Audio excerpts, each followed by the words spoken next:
Hello, hello, and welcome. You're listening to Light Sprinkles, and I'm Spring Ulrich, your host, and I'm here to give you healing tips and tools, inspiration, and nuggets that I have found along my journey over the last 10 and a half years of moving through being a widow, grief, and just building a really juicy, wonderful life. And I'm here to give you as many tips and tools as possible to spring forward in your own life. So today, my topic is a really fun one. My husband actually gave me this really wonderful gift today because I was having a bit of a rough time today. I'm just going to be real and honest here. I was having a challenge in focusing in my day.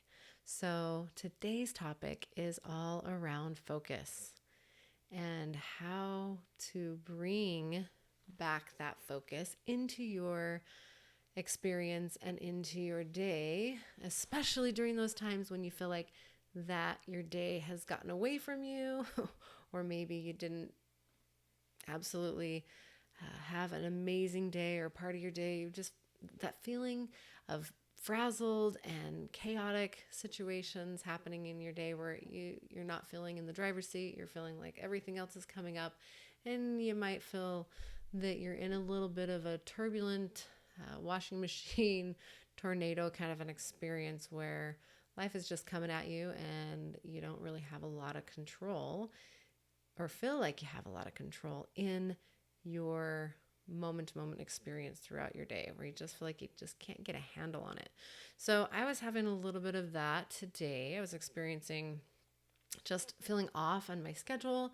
I had stayed up later with my son for his amazing birthday party the night before and crushed to the family peer pressure of watching a television show that went past my bedtime.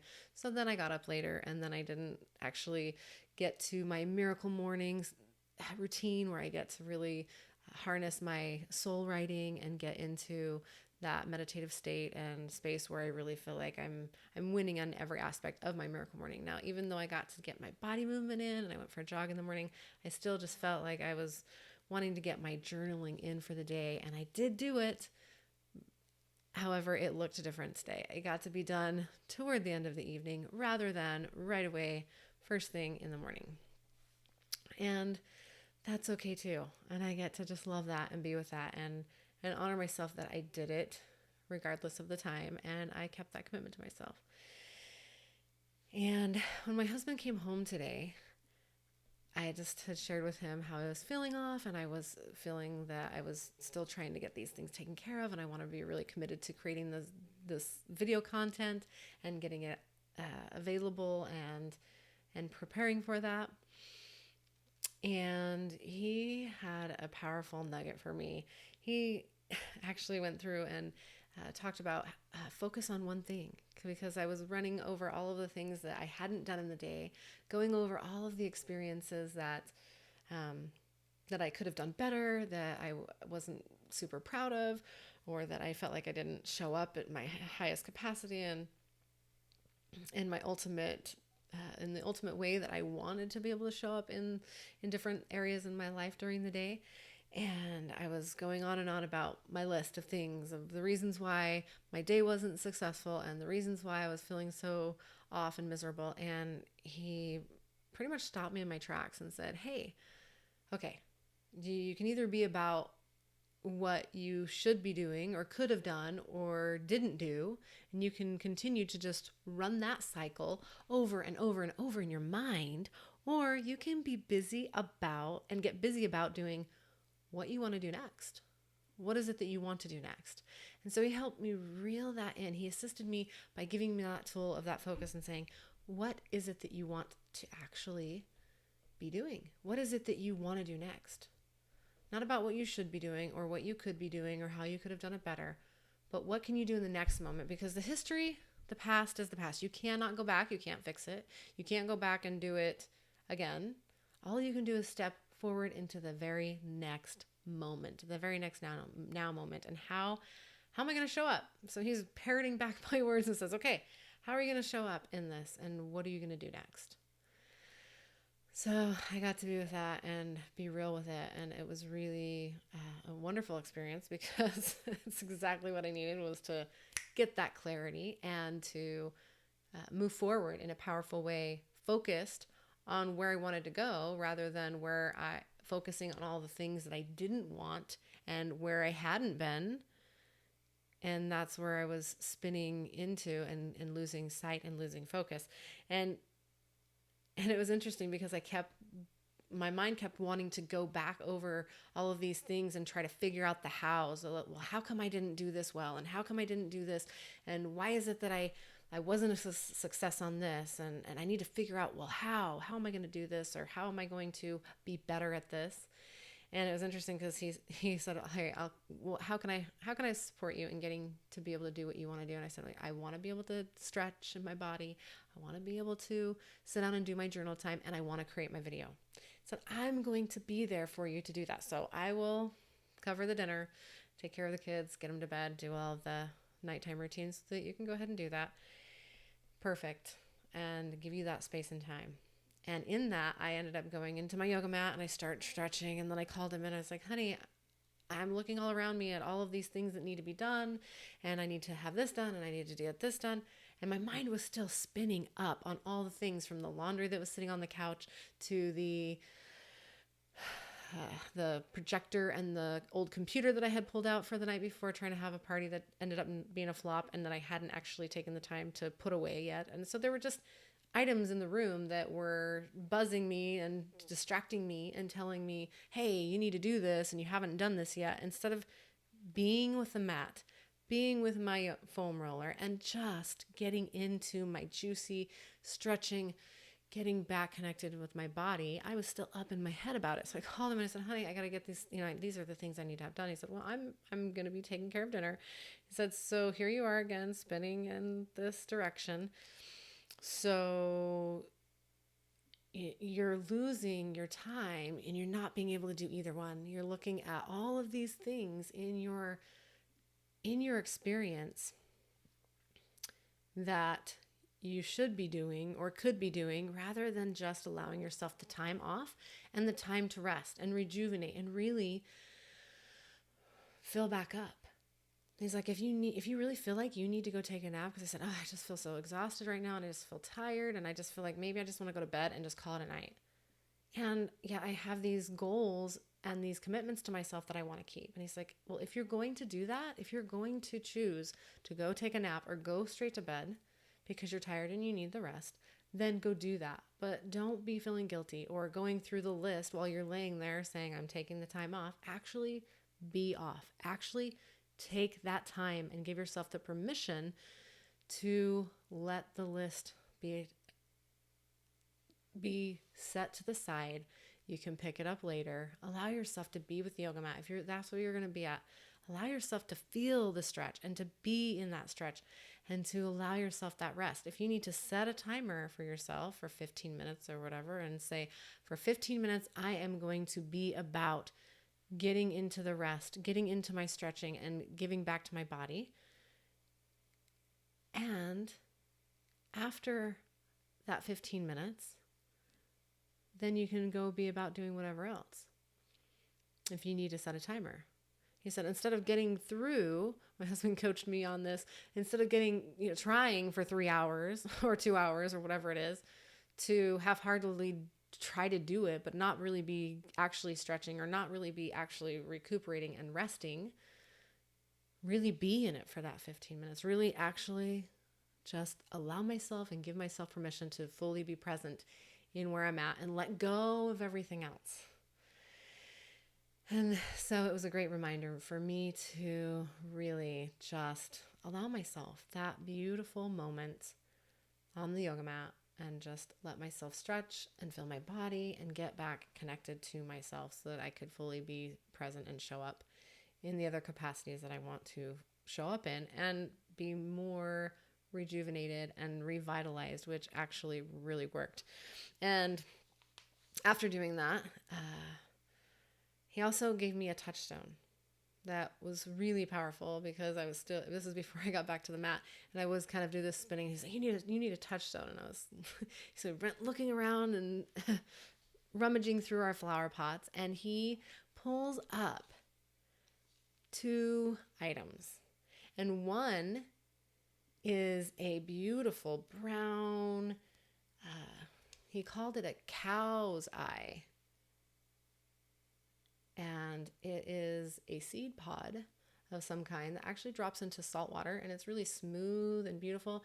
And it's got this brown, beautiful texture that's really smooth.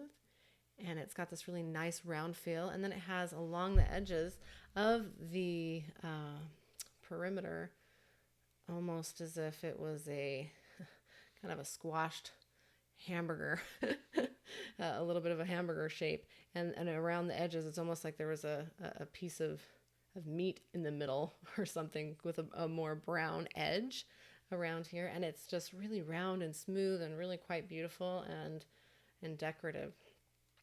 And then he had pulled out of our flower pot a piece of granite that just has a lot of roughness, rough edges. It has more of a square-ish shape. It's very chaotic in nature and is just rough. And it's, it has its own beauty in of itself, but it's very much more chaotic and sharp edges and rough. Definitely not the smooth experience of the cow's eye seed pod. And he handed them to me. He put them in my hand and he said, "Here you go. All right, so now you have these 2 items. Pick one. Pick one of these 2 items and decide which one you're going to focus on." And I looked at them and I said, "Okay, I want to go for the smooth one because I want my life to be about ease and I want my life to be smooth." So I chose the smooth item to be my item. And he said, "Okay, great. Now you can have this other rough item. You can have that in your pocket or stored away somewhere else. That's going to, you can have that to the side. But if you try to hold both of them, the chances are you're going to drop one of them. And it's really hard to focus on one when you have both of them. When you have both of them and you're trying to focus on both, it's really hard to actually focus on it." And I said, "Oh, well, I can see them both when they're in your hand." So he did something really beautiful to demonstrate to me in a very visual way, because I'm very visual. He put one item in each of his hands and then he separated them instead of having both items in one hand, because I was trying to get around his metaphor and and say, "Look, I can do both." Because I want to be able to do it all. And he said, "Okay, here's the item in one hand." He put the granite rock stone into one hand and the seed pod in the other hand. He said, "Okay, now," and he separated them. He said, "Okay, now tell me, give me details, tell me details about this now, about both of them." So I looked at both of them and I got some ideas in my mind and I started to describe one. And I said, "Okay, so you can't describe this other one while you're fully focused on actually telling me the detail of the one. Because if you really focus on, so, well, I know some details about this other one." I say, "Yeah, you might know some details, but while you're really intently focused on the one, you can't be giving me details, really fine details about the other when you're fully focused on the one. And when you fully focus on that one, you can be more powerful, more brilliant." And he says, "I've seen you do this in your life. I've seen you focus on that one thing and you've been super brilliant at it. And when you try to do more than that, that's when the chaos starts happening. That's when you start feeling that frenetic, chaotic energy, and the chances are your focus it's really hard for you to focus because you're trying to do both. So just get to being about picking what you're focusing on and moving powerfully forward in that focus and allowing yourself to let go of the rest. Let go of the rest and focus on that one thing. You can come back and pick that stone up. You can come back and pick up that granite chaos or whatever needs to be taken care of after you've taken care of that one piece, one moment at a time. We have a saying in our house we use quite often. I'm not sure where it came from, but we always say, "How do you eat an elephant? One bite at a time." It's not a very nice metaphor since I love elephants and I wouldn't actually want to eat one. But you get the visual of, taking on a big project or taking on something that feels really large. How do you get through that in your life? Just one piece, one moment at a time, picking one, and I can decide to put that cow's eye down, and I can pick up the other one, the other item. Now, he could have picked up any item at all in our home, any 2 items, and asked me to do the same exercise. And I feel like it was really brilliant and perfect that he actually picked 2 really organic items and really beautiful items. Because as I journaled on them, I also felt that the seed being so symbolic of life, of potential, of dreams, of growth and opportunity, and stone being so symbolic of being solid, inflexible, being very foundational and set in stone, literally set in stone, that it's not changing, it's unchanging. And if it is changing, it's changing very, very slowly. And certainly not as rapidly as a seed would be with the proper watering and care and ingredients and environment. So it has a different potential. And it doesn't make it wrong or bad. It just has a different potential and a different service. The rock has different things that it can do than the seed, clearly. And that the smooth also really represents that smooth, that ease, that in the flow that I want to harness more and more every day in my life. And the rock represents that chaos with the rough edges and the asymmetrical pattern and just the roughness of the item, the actual stone itself, and how that represents the chaos and the chaotic energy that can present when I'm putting too many items in my focus and into my vision of what I'm wanting to achieve and accomplish. So when I can break it down smaller into one thing at a time, then I can be more powerful and more effective in each moment of my life and enjoy it a whole lot more, rather than being hard on myself and going through all of the litany of the past and the things that I can't change, that I can't go back and do with, say, the stone. The stone is something that is much more difficult to change, much more difficult to shift. It's very solid. It's set. But with the seed and the smoothness, the potential, when I focus on that one thing and I plant that seed of one thing and I water that and I grow that, then the potential for that has a future, and it has a really bright future. And the potential with that can be really amazing, and it can unfold in really beautiful ways. To have it, I feel like this represents, I feel like the seed pod really represents the future, the now moment. Yes, absolutely. It represents the now, the present moment, but also the potential for the future growth. So I want to choose the smooth and the easy path, the easeful, the being in the flow, and the trusting of the future growth that's to come over the rigid rock stone of the past, because rocks have been created over time to compound and get hard, and it takes some time to get to be that into that hard mass state. And so I really want to be able to live more in the now and in the hopeful wonderfulness and magic of the future that's coming, and the trust in that, rather than continuing to look back at how I could have done or how I should have done, and really let go of that more and more. So I hope that serves you today, my friends. I hope that you can take that beautiful metaphor into your day and allow yourself to get to the beingness and get to being about what you want to be doing rather than what you think you should be doing or trying to multitask everything and not being very effective at any of it. So I love that my husband, he says that quite often. Get busy being about what you want to be doing and let go of the need to stay figuring out what and why you haven't been doing or haven't done X, Y, or Z. Instead of being hard on myself for what I haven't done and why I haven't done this, this, and this yet, just get busy about what action I can take toward the first item.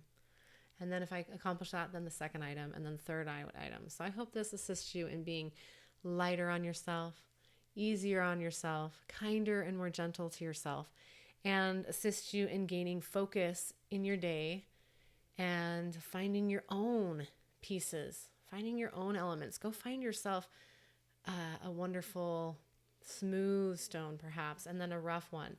And give those as a symbol, as a totem for yourself to remind yourself to choose, to what choice you're going to choose in that day. Are you going to choose the easy, I'm going to focus on one thing, or am I choosing the chaotic path? So what are you choosing, my friends? Are you choosing the chaotic path, or are you choosing the smooth and the present moments and focusing on one thing at a time? So really being in that while you're doing it. Being in that moment while you're doing it, whether it's I'm going to allow myself to sip on my tea or sit and enjoy the sunshine or really go have an amazing body movement workout, or I'm going to allow myself to dance and express, or I'm going to really spend time with my child right now or my spouse, or I'm going to call up my friend and have an amazing conversation, or take my lovely bubble bath, or I'm going to sit down and I'm going to really get this project done that has been nagging at me and I've been thinking about it. It's now time to get present with that and fully focus right now on that, and then be with that so that you can move through it powerfully and then move on to the next thing. So I hope that really serves you in a powerful way as much as it's served me today, and I'm taking that into my life for sure. And I just want to thank my husband, Matthew Ulrich, for his amazing support today and his wonderful, generous gift, and him allowing me to share his awesome nuggets that he gifted to me today, and his metaphor that I hope you can utilize into your life. So thank you for listening. Thank you for joining me. I appreciate you, and I look forward to our next conversation and our next experience together with more tips and tools and sprinkling more light for you to fully spring forward in your life. Again, I'm Spring Ulrich, and you can find me on Light Sprinkles on YouTube, as well as Light Sprinkles on podcast. And you can also email me at lightsprinkles@gmail.com. Thank you again for listening, and I will see you again next time. Bye for now.